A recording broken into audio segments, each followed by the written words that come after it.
नमस्कार दोस्तों, मैं मोहित कपूर जगूगा संस्थान जयपुर से आपका स्वागत करता हूं और आज वापस हम आए ज्योग्राफी सीरीज के वीडियो के साथ। जैसा कि आपको पता है, लास्ट हमारा जो टॉपिक हुआ था वो ओशियन वाला हुआ था, महासागर। हम पढ़ रहे थे पृथ्वी के मंडल, पृथ्वी के मंडल में भी हम पढ़ रहे थे जलमंडल, जलमंडल में हम पढ़ रहे थे विश्व के महासागर। तो महासागर के बाद आपको इनकी प्रॉपर्टीज, सागर और विभिन्न प्रकार की झीलें और खाड़ियाँ कहाँ कहाँ पर है उसके बारे में भी आपको बताएंगे। लास्ट टॉपिक अगर आपको पता हो तो मैंने आपको बताया था कि जो प्रशांत महासागर है उसकी क्या प्रॉपर्टीज है, गहराई कितनी है, गर्त कौन कौन से हैं, या प्रशांत महासागर की लोकेशन कौन सी है और उसकी और अन्य प्रॉपर्टी कौन सी है। जो बचे हुए महासागर थे उसके लिए आज महासागर पार्ट 2, ओशियन उस दिन था ओशियन पार्ट 1 यानी महासागर पार्ट 1, और आज बचे हुए तीनों महासागर जो हैं वो इसमें मैं आपको पढ़ाने जा रहा हूँ। ठीक है, इनकी मैं आपको लोकेशन भी बताऊंगा तो उसको भी एक बार ध्यान रखिए। तो देखो, ओशियन में हम दूसरा हमारा महासागर हम शुरू करेंगे जिसका नाम है अटलांटिक महासागर, जिसे हम हिंदी में क्या बोलते हैं, अंध महासागर के नाम से जानते हैं। तो मैं दोनों नाम लिख देता हूं आपके सामने। इसका एक नाम तो है, इसको हम कहते हैं अटलांटिक महासागर। क्या बोलते हैं? अटलांटिक महासागर या अटलांटिक ओशियन के नाम से जानते हैं, और इसको हिंदी में कहते हैं अंध महासागर। एक ही बात है, कंफ्यूज होने की जरूरत नहीं है। इसकी आपको लोकेशन देखनी हो तो मैं यहाँ पे कुछ मैप में बता रहा हूँ। देखो, ये इधर मैंने बनाया है नॉर्थ अमेरिका यानी उत्तरी अमेरिका महाद्वीप है। ठीक है, यहां से ये वाला महाद्वीप हो गया आपका कौन सा, दक्षिणी अमेरिका। ठीक है, नॉर्थ अमेरिका, साउथ अमेरिका या उत्तरी अमेरिका, दक्षिणी अमेरिका।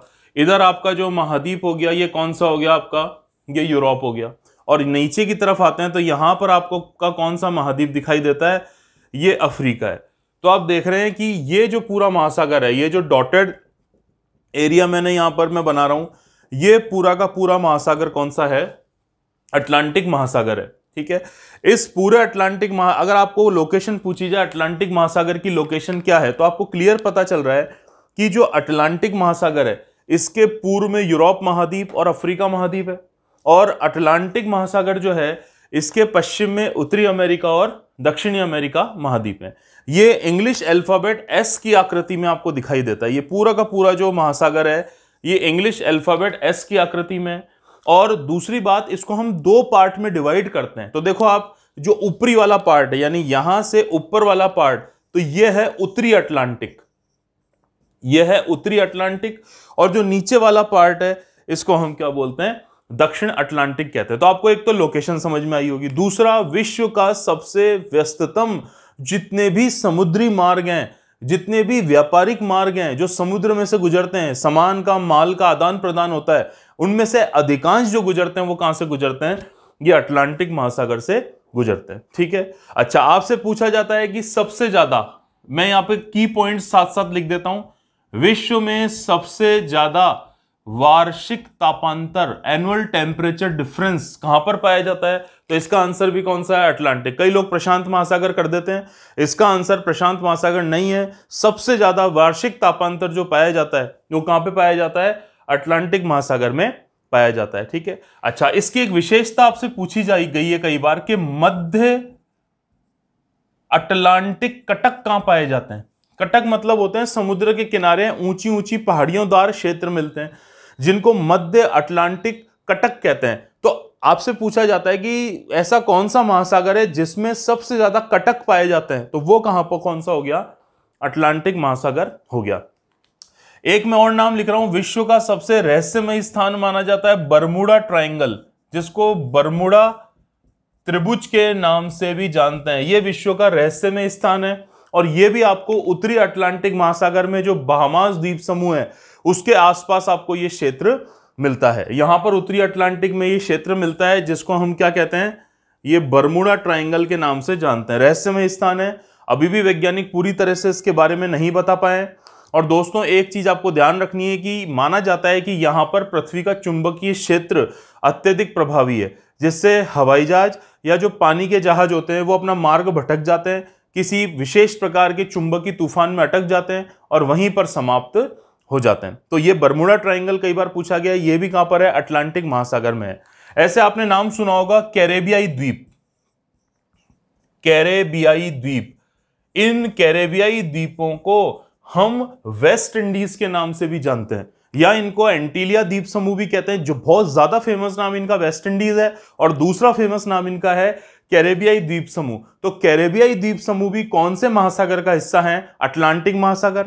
कैरेबियाई द्वीप समूह के चारों तरफ जो सागर फैला हुआ रहेगा उसका नाम क्या होगा? कैरेबियाई सागर। तो कैरेबियाई सागर कौन से महासागर का हिस्सा है? अटलांटिक। और अटलांटिक में भी कई बार परीक्षा में दो क्वेश्चन आ जाएं, उत्तरी अटलांटिक और दक्षिण अटलांटिक, तो फिर इसका आंसर कौन सा होगा? उत्तरी अटलांटिक महासागर होगा। तो ये छोटी छोटी चीजें जो आपको ध्यान रखनी है। अब आपसे पूछा जाए कि अटलांटिक महासागर का सबसे बड़ा द्वीप कौन सा है, तो अटलांटिक महासागर का सबसे बड़ा द्वीप वो ही है जो दुनिया का सबसे बड़ा द्वीप माना जाता है क्षेत्रफल की दृष्टि से, यानी ग्रीनलैंड। तो मैं लिख देता हूं यहां पर, अटलांटिक महासागर का सबसे बड़ा जो द्वीप माना जाता है, वो सबसे बड़ा द्वीप कौन सा माना जाता है? ग्रीनलैंड माना जाता है। ठीक है। आपसे पूछा जाए कि अटलांटिक महासागर का क्षेत्रफल कितना है, तो लगभग 8.5 करोड़ वर्ग किलोमीटर। यानी मैंने लास्ट क्लास में आपको प्रशांत महासागर पढ़ाया था। प्रशांत महासागर का क्षेत्रफल कितना था? 16.5 करोड़ वर्ग किलोमीटर, दुनिया का सबसे बड़ा और सबसे गहरा महासागर। उसके बाद आपसे पूछा जाए कि दुनिया का दूसरा सबसे गहरा महासागर कौन सा है, तो दुनिया का जो सबसे दूसरा गहरा महासागर है वो कौन सा माना जाता है? आपका अटलांटिक महासागर माना जाता है। ठीक है ना, ये ध्यान रखना आप, अटलांटिक महासागर माना जाता है। ठीक है, तो आपको थोड़ा ध्यान रखना है, इसका क्षेत्रफल कितना हो गया? 8.5 करोड़ वर्ग किलोमीटर इसका क्षेत्रफल माना जाता है। ठीक है, एक ग्रीनलैंड मैंने बता ही दिया। अच्छा, ग्रीनलैंड के पास एक विशेष प्रकार का पठार पाया जाता है जो इस महासागर में पड़ता है, उसके बारे में भी पूछा गया है। इसको हम कहते हैं टेलीग्राफिक पठार। टेलीग्राफिक पठार के नाम से जानते हैं। क्या बोलते हैं इसको? हम टेलीग्राफिक पठार कहते हैं, या टेलीग्राफिक पठार के नाम से इसको हम जानते हैं। तो ये मेन प्रॉपर्टी हो गई। अच्छा, अब आपसे जैसे प्रशांत महासागर का सबसे गहरा गर्त बताया था, सबसे गहरा बिंदु बताया था, तो इसका सबसे गहरा बिंदु माना जाता है अटलांटिक महासागर का प्यूर्टो रिको। ये वहीं पाया जाता है उत्तरी अटलांटिक में, प्यूर्टो रिको। ये अटलांटिक महासागर का सबसे गहरा गर्त है। कौन सा हो गया? Puerto Rico. तो ये कुछ बेसिक चीज है जो आपको ध्यान रखनी। कौन से चाहो तो आप स्क्रीनशॉट भी ले सकते हो, जबकि नोट्स भी टेलीग्राम पर उपलब्ध हो जाएंगे, पर इसकी एकदम इंस्टेंट स्टडी करनी हो तो उसके लिए काम आएगा, तो चाहो तो आप इसका स्क्रीनशॉट ले लो। ठीक है। अच्छा, एक मैं यहां पर क्लियर चीज कर देना चाहता हूं, आपसे पूछा जाए कि विश्व का दूसरा बड़ा महासागर कौन सा है, तब तो आप अटलांटिक का नाम लिखोगे, पर आपसे यह पूछा जाए कि विश्व का दूसरा गहरा महासागर कौन सा है, तो इसका नाम नहीं लिखोगे। गहराई की दृष्टि से विश्व में सेकंड नंबर पे हिंद महासागर या इंडियन ओशियन है, जबकि यह दुनिया का तीसरा गहरा महासागर माना जाता है। ठीक है, चलो इसको मैं डिलीट करता हूं और इसके आगे नेक्स्ट महासागर पर आते हैं जो हिंद महासागर है।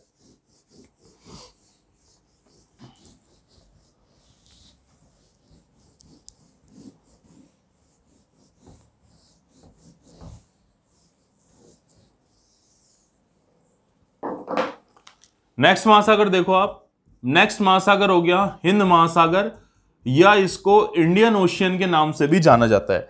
विश्व का दूसरा गहरा महासागर और विश्व का तीसरा सबसे बड़ा महासागर। तो इसका अगर आपसे पूछा जाए कि क्षेत्रफल कितना है, तो इसका क्षेत्रफल हो गया 7.5 करोड़ वर्ग किलोमीटर। इसका जो क्षेत्रफल माना जाता है वो माना जाता है 7.5 करोड़ वर्ग किलोमीटर, इसका क्षेत्रफल माना जाता है। अच्छा, इसका नाम किसके नाम पर पड़ा हुआ है? हिंदुस्तान के नाम पे, यानी भारत के नाम पे या हिंदुस्तान के नाम पर इसका नाम क्या रखा गया है? हिंद महासागर रखा गया है। इसलिए आपसे पूछा गया है कि विश्व का एकमात्र महासागर कौन सा है जिसका नाम किसी देश के नाम पर रखा गया, तो कौन सा हो गया? हिंद महासागर हो गया। ठीक है। अच्छा, इसमें पूछा जाए विश्व का दूसरा गहरा महासागर, विश्व का दूसरा गहरा महासागर कौन सा है, तो यह भी आपका कौन सा हो गया? हिंद महासागर हो गया। तीसरा क्वेश्चन आपसे पूछा जाए कि हम इसको क्या बोलते हैं? अर्ध महासागर भी कहते हैं।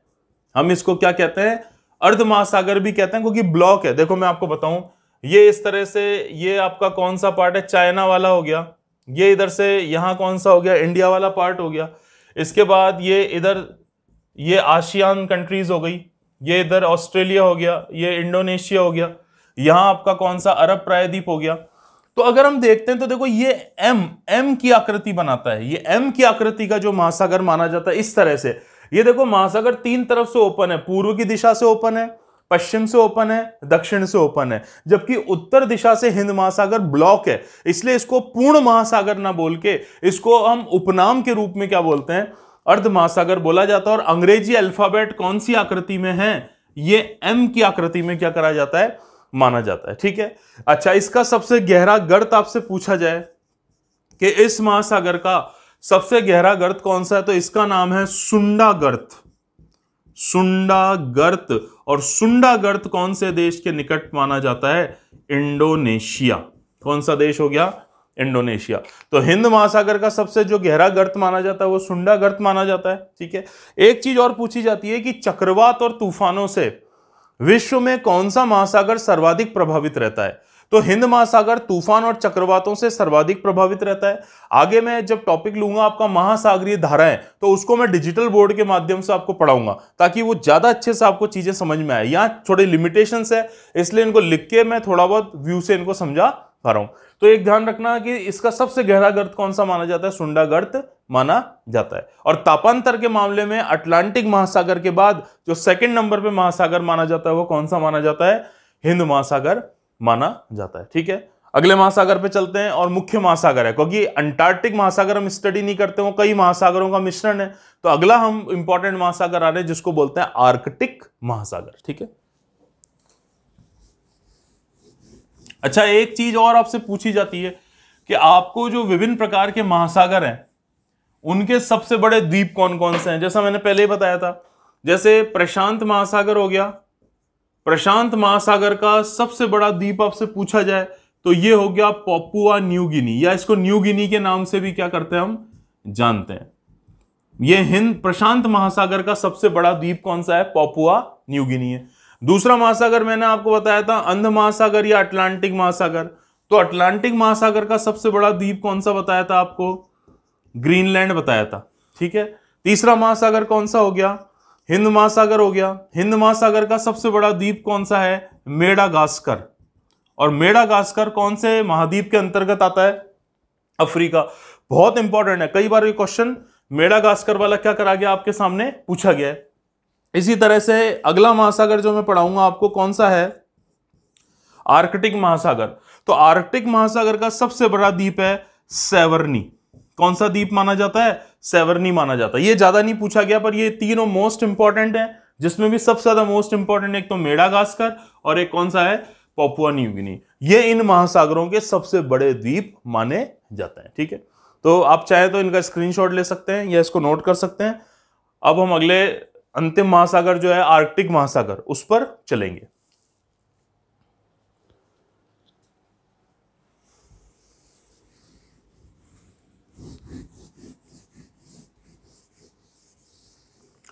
बिल्कुल सिंपल है आर्कटिक महासागर, क्वेश्चन भी इतने कोई ज्यादा फ्रिक्वेंटली पूछे नहीं जाते, पर बताना जरूरी है इसलिए एक बार बता देता हूं। आर्कटिक महासागर, जो आर्कटिक महासागर है इसका क्षेत्रफल है केवल 1.5 करोड़ वर्ग किलोमीटर।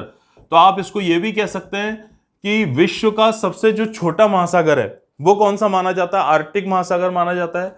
अच्छा, ये सदैव बर्फ से जमा रहता है, सदैव बर्फ से जमा रहता है।